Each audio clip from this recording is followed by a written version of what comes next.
Baik dulur El Victor, alhamdulillah, semua alhamdulillah.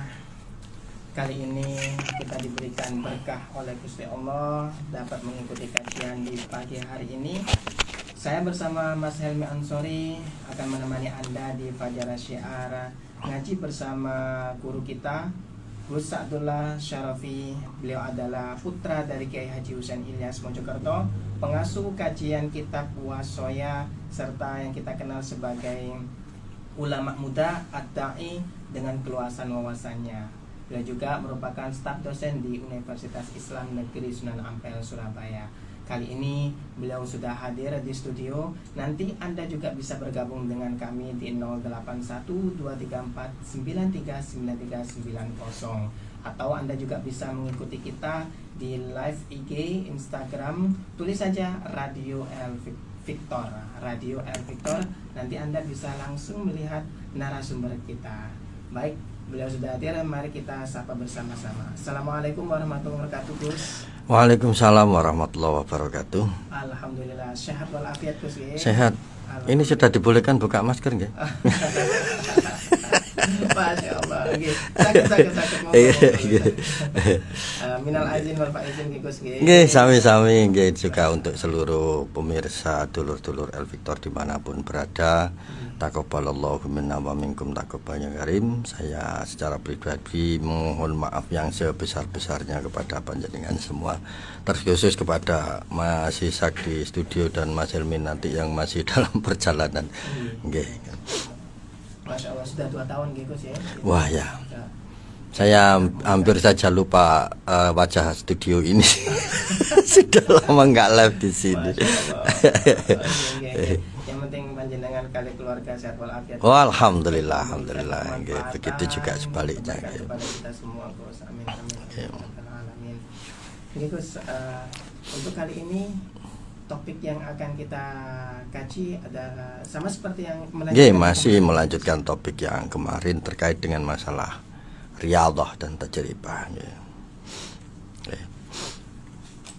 Riyadhah dan tajribah. Monggo, Gus. Bismillahirrahmanirrahim. Assalamualaikum warahmatullahi wabarakatuh. Waalaikumsalam. Bismillah, alhamdulillah, wassalatu wassalamu ala rasulillah Sayyidina Muhammadin ibni Abdillah wa ala alihi wa sahbihi wa mawalah. La haula wa la quwata illa billah, amma ba'da. Yang selalu saya hormati, saya muliakan segenap kru El Victor, semuanya saja dimanapun panjenengan berada, semoga selalu diberi kesehatan oleh Allah Subhanahu wa ta'ala, segala sesuatunya dijadikan manfaat barokah. Terkhusus kepada seluruh dulur-dulur bincang pagi yang sekarang sedang memulai aktivitasnya masing-masing. Saya mohon bersemangat karena rahmatnya Allah Subhanahu wa ta'ala itu dekat dengan orang-orang yang bersemangat. Saya lanjutkan topik kajian kita pada periode sebelumnya. Bismillahirrahmanirrahim. Qala al-musannif rahimahullahu ta'ala wa nafa'ana bihi wa ulumihi wa ulumina wa ulumikum wa ada alaina min barakatihi fit dharaini amin. Ya bunayya innaka satajidu fi ta'atillahi thiqalan ala nafsik awwalal amri fahtamil hadha thiqala wasbir alaihi hatta tasira ta'atu indaka minal adatil lati ta'lafuha. Ya bunayya innaka, bahwa sesungguhnya dirimu satajidu akan menemukan atau bertemu dengan keadaan fi ta'atillahi, di dalam berusaha belajar menetapi taat kepada Allah Subhanahu wa ta'ala. Itu sikolan, berat, ya berat di fisik, ya berat di jiwa. Ala nafsika, kepada dirimu sendiri, awal al-amri, di awal-awal dari percobaan. Fahtamil, maka bersemangatlah. maka kuatkanlah dirimu hadza sikola, menerima hal berat ini. Wasbir, dan bertahanlah alaihi, pada percobaan-percobaan tersebut. Hatta tasiro, sehingga kamu akan menemukan hatta tasiro, sehingga akan menemukanmu at-ta'atu, taat, indaka, di dalam dirimu, minal adati, menjadi bagian dari kebiasaan-kebiasaan umum, allati ta'lafuha, yang sudah menjadi sesuatu yang kamu biasakan. Ini dulu. Yeah. Jadi begini, ketika kemarin saya menyebutkan bahwa kita ini berangkat kepada Allah Subhanahu wa Ta'ala itu tidak bisa serta-merta melihat teori kemudian menggambarkan teori seakan-akan seperti jalan raya. Tidak bisa seperti itu. Ketika kita berusaha menemukan Allah Subhanahu wa Ta'ala, Allah akan meletakkan ujian-ujian atas dasar kecintaan Allah Subhanahu wa Ta'ala terhadap makhluknya. Supaya apa? Supaya makhluknya ini kuat. Supaya makhluknya ini kuat. Supaya makhluknya ini tidak lemah. Ujian-ujian yang ditimpakan kepada kita ketika kita berangkat kepada Allah Subhanahu wa Ta'ala, itu ya seperti konsekuensi-konsekuensi ketika kita sedang melakukan perjalanan menuju suatu tempat. Jadi tidak lantas terus kemudian mabet nyampe seperti teleportasi, tidak ada seperti itu. Hanya kalau sekarang ada digambarkan di medsos-medsos seakan-akan ketika tahu satu ayat, dua ayat, tiga ayat, terus kemudian kita kukuh dengan ayat tersebut, maka dengan sendirinya kita menemukan Allah. Oh, tidak semudah itu. Tidak semudah itu. Al-Quran itu dengan begitu banyaknya ayat yang ribuan itu saling terkait. Seperti jalan. Seperti jalan. Saling terkait seperti jalan. Tidak hanya satu jalan. Betul. Bukan soal tentang apakah terus kemudian kita kesasar atau tidak. Kalau kesasar ya memang kesasar. Salah kita mengambil arah. Gitu. Bukan ayatnya yang salah, seperti bukan jalannya yang salah, kitanya yang ngawur gitu loh. Tapi itu terjadi gitu loh. Itu terjadi.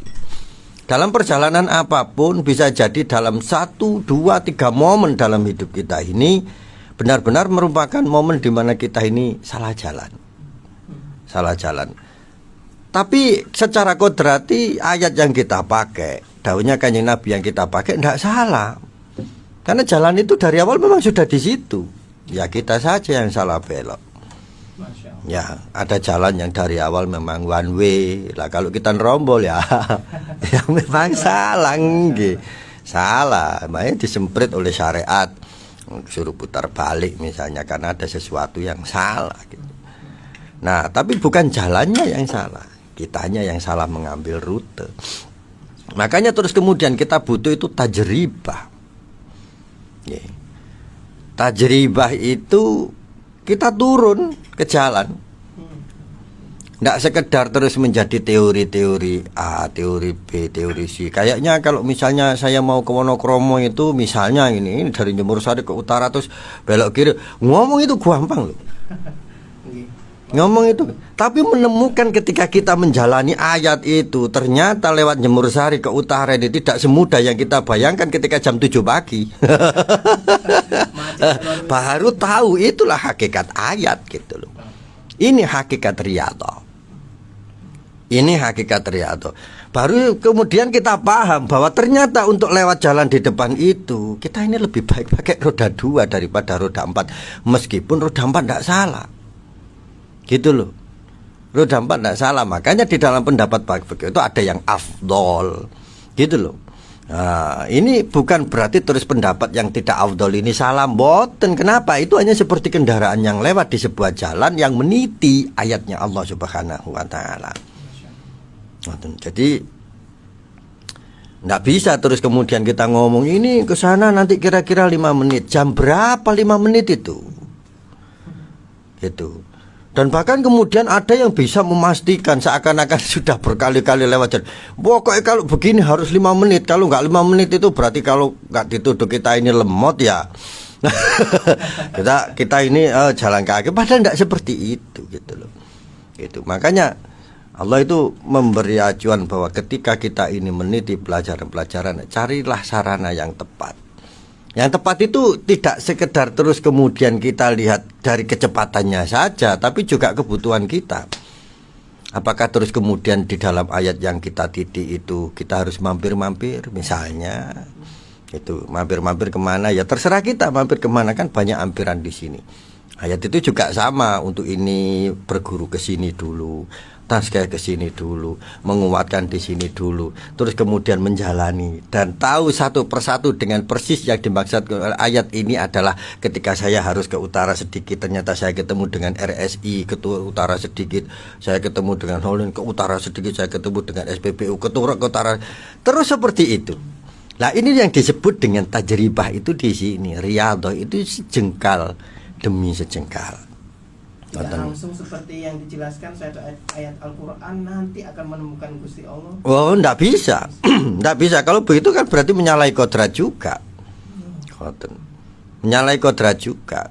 Nah, makanya kalau gini, kalau misalnya kita mengejar kecepatan, ya kita enggak tahu kanan kirinya ini sebenarnya ada apa. Kenapa? Karena kita baru pertama kali lewat. Tahu-tahu kita sampai di sana ditanya sama tadi bertemu apa saja, enggak ketemu apa-apa. Bu. Masya Allah. Okay. Ada yang seperti ini, ada banyak. Ada banyak. Jadi ketika dia tahu bahwa untuk mendekat kepada Allah itu kita harus menjauhi duniawi, dia jauhi semua. Ketika sampai di sana ditanya apa yang sudah sampai dapatkan di dunia, saya menjauhi semuanya. Ya geleng-geleng lah malaikat. Gitu loh. Loh, bukan untuk itu kemudian sampean hidup. Memang tujuannya tetap di sana, tapi sepanjang jalan ini nikmat ono, karena ini semua juga ciptaannya Allah Subhanahu wa taala. Lah kan ngono, kul siru fil ardi. Jadi kita ini disuruh menjalani hidup seperti hanya orang hidup. Bukan seperti hanya orang yang mengalami teleportasi lap gitu aja terus langsung menjemput kematian. Mana? Karena ada yang seperti itu. Kayaknya kalau saya begini mati sekarang itu akan begini. Lah pengerancang kematian sampean. Allah sendiri nanti yang akan menentukan kapan gitu loh. Gak usah ngerancang. Yang sampean rancang itu di tengah jalan ini, sampean perhatikan apakah sampean sudah betul atau enggak. Ada yang bisa sampean syukurin enggak? Gitu loh. Sampean bertemu dengan warung ini, wah ternyata di sini harus begini, ya Allah, alhamdulillah bisa dititeni nanti kalau saya lewat sini lagi saya bisa begini. Ketemu lagi. Akhirnya apa? Begitu ada orang yang bertanya, sampean tahu bagaimana cara menjelaskan ayat? Seperti hanya sampean menjelaskan jalan. Sampean belok dari selatan, ketemu dengan gang menuju perumahan, sampean ke utara sedikit, sampean ketemu dengan Indomaret, sampean ke utara sedikit, sampean ketemu dengan El Victor, sampean ke utara lagi, loh. Itu bisa gitu loh. Saya di situ, misalnya begitu. Artinya seperti pengalaman spiritual yang Lo nggak sekedar spiritual, sampean pengen mengalami spiritual itu ada fisik yang harus sampean jalankan. ya Allah. Nggak bisa sampean bayang-bayangkan itu, nggak bisa. Ya apa ya rasanya masuk ke RSI, nggak bisa. Nggak bisa. Harus ada fisik yang sampean jalankan. Makanya ada riyadhatun nafas. Itu harus disertai dengan riyadhatul jism juga. Kita ini melatih psikologis kita, itu juga harus melatih fisikal kita. Gitu. Sampean kepingin bagaimana belegere RSI, jalan ke sana. Nanti feeling sampean akan ikut sendiri. Gitu loh. Nggak mungkin ketinggalan di El Victor, nggak mungkin. Saya jalan ke RSI terus perasaan saya tertinggal di El Victor, itu nggak mungkin. Ikut pasti. Kemana saja fisik saya membawa, maka di situ saya mempelajari sesuatu. Gitu. Jadi kul siru fil ardi fangduru. Lo kan gitu. Melek. Oh. Wah seno jok merem gitu loh. Kita kan sering kali mengartikan bahwa orang riyadhah itu seakan-akan orang yang belajar menutup mata dari dunia. Padahal mboten, gitu loh. Padahal mboten. Salah mengartikan. Lah, gambarannya itu bukan salah mengartikan, tapi ya itu tadi ndak menjalani, gitu. Ndak menjalani. Wong disuruh fangduru kok. Wah seno gitu loh. Lah dari situ sampean bisa memilah mana dari trotoar iki sing bolong. Ndak boleh sampling. Gitu loh. Menjalani riyadhah itu ndak boleh sampling. Wah, aku mlaku ngalor 10 ketok mau bulus terus dianggap terus sampai lor dhewe kode mulut. Oh, gak begitu Ferguson, ndak enak itu. Penjelasan seperti itu namanya mematikan hikmah. Gitu loh. Pernik detail-detail ini loh yang menjelaskan kekuasaan Allah Subhanahu wa taala, yang menjelaskan kasih sayangnya Allah Subhanahu wa taala. Nanti kalau sampean sudah berada di selatannya RSI, tolong turun dari trotoar ke jalan. Kenapa? Kalau nggak gitu sampean kecemplung. Ada 2 trotoar yang bolong. Loh, ini pengalaman fisik yang kemudian diartikulasikan dengan pengalaman psikis. Gitu loh, pengalaman psikis bahwa pada titik tertentu kita ini bisa, gitu loh, kita ini bisa mengambil yang sini salah, mboten. Dari situlah terus kemudian para alim itu menyusun kodifikasi hukum. Kenapa? Ya karena ada pengalaman jism ini dulu. Ketika pengalaman jism ini jalan, maka dengan sendirinya pengalaman spiritual ini ikut, pasti ikut. Gitu, pasti ikut. Jadi di sini kita jalan ke utara, kita melihat yang di depan sini misalnya tertata rapi, belum tentu yang di sana. Iya, oh ternyata ada jebakan Batman-nya, ada yang bolong, di sini ada yang begini. Oh ternyata trotoar ini tertutup dengan warung. Nah itu kalau misalnya saya pakai sampling terus pokoknya trotoar itu ngalor terus kamu tutup RSI, iso nubruk warung barang. Gitu loh. Iso nubruk warung barang. Ini yang namanya tajribah. Lah ini sikol. Loh, namanya sikol kan itu tadi. Istilahnya begini, kalau kita melihat di depan sana itu ada beberapa yang bolong, bukan berarti terus sampai ke sana itu bolong semua, mboten. Tapi bolong-bolong itu loh sikolan. Sama terpaksa harus turun ke jalan, jadi harus memperhatikan dulu ke belakang. Apakah di belakang ada mobil yang akan lewat, apakah akan ada motor yang akan lewat. Soalnya kalau kita langsung turun saja, yang belakang ini ngerem dadak ngobek-ngobek. Pada titik tertentu kita ini perlu introspeksi diri ketika bertemu dengan sikolan yang diturunkan oleh Allah Subhanahu wa taala. Supaya apa? Supaya menemukan jalan selamat. Pada titik tertentu kita perlu flashback, melihat kembali memori kita di masa lalu, menoleh ke belakang. Barangkali apa? Ya barangkali dari memori itu ada sesuatu yang menyebabkan kita ini diberi keselamatan oleh Allah Subhanahu wa taala. Oh, masih ada sepeda yang akan lewat. Ya cek lewat dulu baru kita turun. Sambil tetap noleh ke belakang 1 kali 2 kali sambil memperhatikan depan. Nonton. Jadi kadang-kadang Allah Subhanahu wa taala itu memberikan sampean keselamatan itu tidak di depan sampean, tapi dengan cara melihat apa yang ada di belakang sampean. Tidak tentu bahwa apa yang menyebabkan kita itu bisa menempuh apa yang ada di depan kita itu dengan selalu berprediksi tentang apa yang ada di depan. Tapi kadang itu lebih sering ketika kita ini mau berhenti sebentar untuk menoleh ke masa lalu. Aku wis lapo. Oh, ternyata aku cek goblok urusan iki, cek goblok urusan iki, cek. Ketika kita menyadari itu, biasanya Allah akan menurunkan keselamatan. Kenapa? 1, ketika sampean menemukan cuwilan-cuwilan dari sikol di masa lalu itu, sampean pada dasarnya sedang berterima kasih kepada Allah Subhanahu wa taala. Iya, karena sikol ini. Karena apa yang sudah sampean lalui ini, maka sampean bisa melihat ke depan. Bisa melihat ke depan. Oh, jadi si trotoar ini paling tutup kono ya podo, paling. Tapi itu tanpa dengan sampean melewati dulu, ndak bisa. Gitu. Sampean tiba-tiba langsung bobol misalnya dari gang, terus ke situ. Sampean tidak pernah melihat dari gang itu ke selatan ada apa saja. Ya ndak bisa sampean bercerita. Kenapa? Karena fisik sampean belum menjalani, maka jiwa sampean pada dasarnya belum merasakan. Prediksi sampean akan sesuatu yang terkait dengan rasa-rasa spiritual itu tidak akan pernah sama dengan apa rasa spiritual asli ketika kita menjalani. Gitu loh. Nggih, ketika kita mendengar bahwa orang-orang yang sedang berzikir, mengucapkan la ilaha illallah Muhammadur Rasulullah, itu rasanya hati seperti disiram dengan air dingin. Ya enggak tahu kalau kita enggak menjalani. Kalau enggak merasakan. Iya. Di mana ada la ilaha illallah kita jemput. Gitu loh. Lah nanti baru kita akan menemukan la ilaha illallah yang bagaimana, di posisi yang mana, yang benar-benar berasa seperti air dingin ini. Nah, kalau sudah ketemu ya sudah, jadikan langganan, nggak apa-apa. Misalnya kita mau beli ada es oyen, es oyen nuk kini ku rasanya nuk gini. Kita trial and error dulu, nyoba sing gini duduk iki, nyoba sing gini duduk iki, nyoba sing gini duduk iki, nyoba sing gini duduk iki. Bareng tek, oh iki.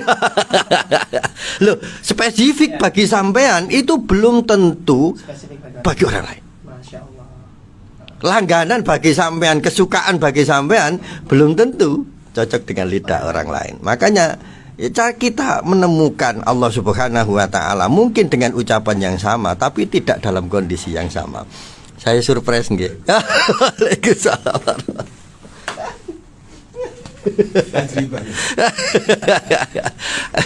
Ya Allah, tadi hati saya berdesir-desir di depannya Allah. El Victor 2 tahun kita ketemu lagi. Hampir lupa nih. Ya Allah, saya tadi hampir salah masuk ke situ. Ya Allah, ya studio itu pintu kedua. Sehat Mas Helmi. Ya Allah. Gitu. Tadi mungkin kalau saya beritahu saya akan ke sini, mungkin jenengan akan datang lebih dulu. Tapi memang saya niati surprise ini tadi. Dari Jombang. Memang dari Jombang. Begitu, assalamualaikum. Nggih, kalau dari Jombang itu kan enak, soalnya di belakang rumah itu stasiun. Oh, aduh. Nggih, tinggal nyengklak gitu aja sudah sampai Wonokromo. Hari ini fisik dan spiritual yang datang langsung. Nggih, tajribah itu nggih, tajribah itu menggerakkan fisik. Nggih, makanya riyadhah itu mesti badaniyah dulu, riyadhatul badaniyah. Physical. Opo aku wiritan sampai lede wis awak tambah puyeng. Sikil sampai mati yo gak nemu apa-apa, sik tala, sikol. Itu digerakkan dulu. Tapi kita tidak tahu di la ilaha illallah nomor berapa nanti tiba-tiba mateng, oh yang ini. Artinya ada try dan error. Loh, kan kita mengulang-ulang la ilaha illallah. Sementara perasaan kita ini bergelombang begini, bergerak. Nah, pada waktu ada gelombang seret masuk kata la ilaha illallah, seret, nggak tahu ini dihitungkan yang keberapa. Nah, ketika sampean menemukan itu dalam satu rasa, seperti sampean ngincipi satu masakan yang enak, sampean akan berusaha menemukan itu kembali. Semakin banyak la ilaha illallah yang sampean ucapkan. Mang nemu pisan enak. Sik tak terus sret. Marunu mateng, oh iki. Lah, mulailah terus kemudian sampean akan mempelajari rasa itu. Nggak mesti terus kemudian dari 1000 la ilaha illallah sampean akan menemukan 100, misalnya bisa jadi 1000 baru nemu 1. Masya Allah. Sekarang la ilaha illallah ndak nemu, besok la ilaha illallah 1000 kali ndak nemu, besok lagi la ilaha illallah ndak nemu, besok lagi. Loh, terus pas wayahe pedot. Mari di PHP, terus krasa enak la ilaha illallah, ya Allah kok nyaman gini rek gitu. Loh, jangan jadi tahu, oh berarti pada posisi seperti ini fisik saya, maka spiritual saya ini menemukan rasanya. Itu bentuknya dzikran katsiran ya. Nggih. Ya. Wadkurullah kasir. Kenapa ya itu tadi? Sampai tidak menemukan itu di setiap momen la ilaha illallah. Karena tajribah loh, ini masih mencoba, jangan disamakan baik wali. Beto, itu koneksi sudah nyambung. Ngoten loh, dia settle di situ gitu loh. Jadi setiap kali la ilaha illallah sudah langsung terkirim. Soalnya sinyalnya bebek. Lah tapi ya itu tadi, sampai menemukan sinyal itu ndak bisa serta-merta di tempat itu, gerak cari. Sampeyan bisa ngomong, oh sinyal iki nduk kene kawat, nduk kene gak ono belas, sinyal iki nduk kene nemen oleh kuat, nduk kene nul. Ngono. Malah bunder ono pelangi seret ngene. Yang gone wapi tapi gak ono sinyal. Nggih. Ya, ini gambaran. Maksud saya begini, orang menemukan seperti ini tidak selalu spesifik dengan tempat. Nun sewu. Ada yang bisa menemukan itu di masjid, bagus. Nggih. Tapi ada yang bisa menemukan itu misalnya nuwun sewu nang jero bioskop. Misale. Jadi dengan nonton film ngomong la ilaha illallah itu terus film hilang. Masya Allah. Yang ditemukan itu justru rasanya la ilaha illallah. Oh, seperti sama ini njaluk ditantang mripate supaya iso nemu la ilaha illallah. Orang seperti ini justru akan napa nggih istilah ngoten kaya kecanduan mencari tantangan mata. Ada yang kecanduan mencari tantangan telinga. Wis nek ngrungokno apa ngono terus ngucapno la ilaha illallah. Gathuk ambek suarane sing mlebu kuping iki, merdunya jadi berkali-kali lipat lebih bagus lagi. Ada yang seperti itu. Nggih, ada yang seperti itu. Jadi krungu ngene ngucap la ilaha illallah nemu Allah. Nyawa ngene ngucap la ilaha illallah nemu Allah. Ini teori kecian ya. Loh iya. Jadi orang yang namanya tajribah itu justru tidak boleh putus karena sifat dari tajribah itu adalah istiqomah. Ya Allah. Gitu. Nah kalau misalnya saya satu hari wiritan menindak, menemani wiritan, menindak, yo selesai, tak nemu-nemu. Nggak nemu-nemu. Kenapa ya? Bisa jadi ketika sampean belum tahu proses yang awal, terus kemudian sampean berhenti, maka proses yang awal dingin lagi. Kue sudah kadung diulek ngene, padonane sudah berkembang, kok tidak segera ditandangi, ya kempes lagi. Kalau kempes gitu apakah terus bisa dijadikan kue? Sudah tidak bisa, sampean harus bikin adonan dari awal lah. Jadi orang zikir yang banyak itu ya seperti orang mengulah kue, cuapek tangani. Tapi begitu sudah tahu berkembang, wah segera diteruskan lagi, segera diteruskan lagi. Itu baru nanti akan menemukan sisi maksimal dari tajribah. Okay. Penemuan ini berjalan sendiri boleh ataukah perlu yang namanya mursyid? Okay. Saya sudah ngomong pada Mas Ishak tadi bahwa titik tertentu sampean harus berhenti karena di situ ada polisi yang akan mengarahkan sampai. Kalau sampai nyelonong melanggar dua. Satu nerombol kan ngoten. Yang kedua tidak ada arahan. Ngoten, tidak ada arahan. Jadi pada titik-titik tertentu kayak katanya mlebu gedung apa, ada guru yang harus dimasuki. Sampeyan pengen tahu rasanya. Ngoten lho nuwun sewu, pengen tahu rasanya. Gedung tingkat 9 Win misalnya, di sampai lantai 9 C. Guru pertama adalah satpam. Ya. Guru pertama adalah satpam. Satpamnya hati kita. Ini yang akan memastikan satu bahwa kita ini legal, yang kedua safety kita terjamin. Safety kita terjamin. Kadang-kadang kita nggak tahu di lantai 1 ada apa, lantai 2 ada apa, lantai 3 ada apa, lantai 4 ada apa. Tapi karena kita diantarkan oleh guru yang tepat, mlebu lift langsung lantai 9. Ada yang seperti itu banyak. Begitu dia menemukan guru yang tepat, maka ruhaninya ini bergerak melampaui kemampuan jasadnya dalam bergerak. Nggih. Penting guru ya. Oh, penting, nggih. Nek sing ngeterno OBK diterno liwat ondo. Nah, tapi pengalamannya lebih banyak lho ngoten lho. Liku-likunya lebih panjang kok. Loh, tapi ada juga orang yang kepingin flashback.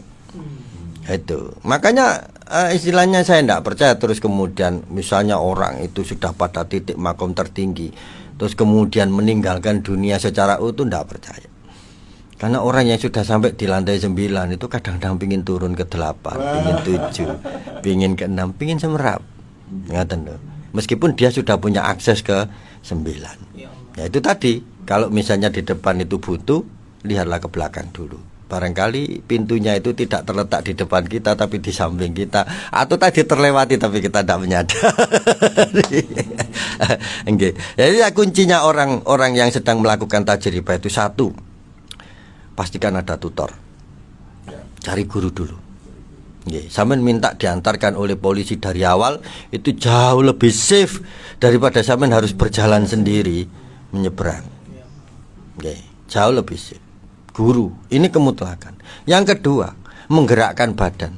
Bagaimana sampean bisa sampai ke RSI, tahu wajah RSI, tahu isinya RSI, kalau badan sampean masih di L Victor? Okay. Sekuat apapun spiritual dan psikis sampean menjangkau RSI, sampean tidak akan bisa. Akan sampai di sana. Okay. Kecuali tidak. Betul, karena nggak bergerak. Sampai di sini kok membayangkan itu rasanya tidak sama dengan melihat sendiri. Ya Allah. Loh, gitu. Tapi Ini sekarang ini zamannya gitu. Orang itu aku sholat. Ya, begini cara sholat saya. Gitu ya. Nyambung saya dengan Allah begitu. Bagaimana ini? bagaimana cara koneknya? Ayo. Gitu loh. Kan gini, nun sewu. Jangankan untuk sholat seperti itu, terus kemudian ada manual prosedur yang harus dijalani. Mungkin kita beli mainan saja, di dalamnya pasti ada bukunya, gini caranya nyusun. Nggak ada terus kemudian kita mengambil satu komponen saja, wis aku dulinan ini tak wis dosa kok aku. Nggak ada. Nggak ada. Apa yang mungkin terus kemudian sampean membeli mainan misalnya harganya 1 juta, tapi di dalamnya harus dirakit dulu, sampean cuma mengambil satu komponen yang lain sampean buang, terus sampean ngomong saya sedang bermain mainan itu. Isinya apa mesti bingung. Wong iki sletengkit kapan ngono. Gitu loh. Sletengkit kapan? Kalau yang namanya sholat itu kan rakitan. Dirakit dari mulai takbiratul ihram sampai salam. Ini rakitan. Satu rangkaian yang langsung diarahkan oleh Allah Subhanahu wa taala kepada Kanjeng Nabi Muhammad sallallahu alaihi wasallam. Dan ini pakem. Tidak sekedar ritual. Ini prosedural, tidak sekedar itu. Aku meneng tok, ini wis tutuk pangeran. Yo tak ngalih aku. Ya, daripada dianggap katut-katut gendeng lah, ngoten tok sih, ngoten tok. Kalau dalam diamnya dia bisa menemukan Allah Subhanahu wa taala, yo bagus. Mungkin karena dia zikir. Tapi bukan sholat, ngoten. Karena sholat itu prosedural. Dirakit dari berbagai kegiatan jism, kegiatan tubuh. Ngoten lho. Menjadi satu kesatuan. Tapi saya ini sudah sholat berkali-kali, tetap gak nemu pangeran. Mungkin baterai ini durung sampean pasang. Ya Allah. Remote yo gak kena. Ati sampean durung ono baterai. Lo beli dulu di luar itu biasanya gak satu paket dengan mainannya. Kan biasanya tertulis di bungkusnya dijual terpisah.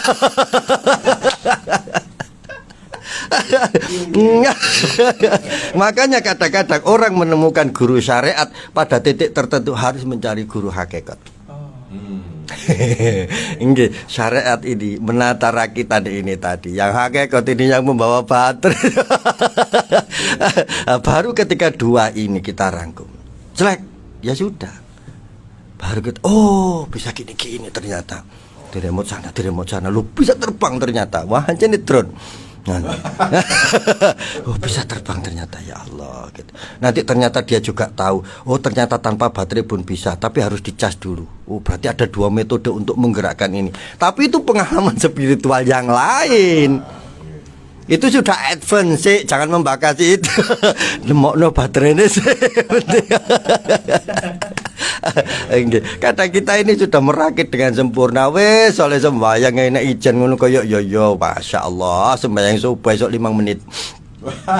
Tapi ternyata begitu selesai sholat, hati ini kadang-kadang mau diakui atau enggak, wong ini pribadi rasanya masih gersang atau bahkan tambah gersang.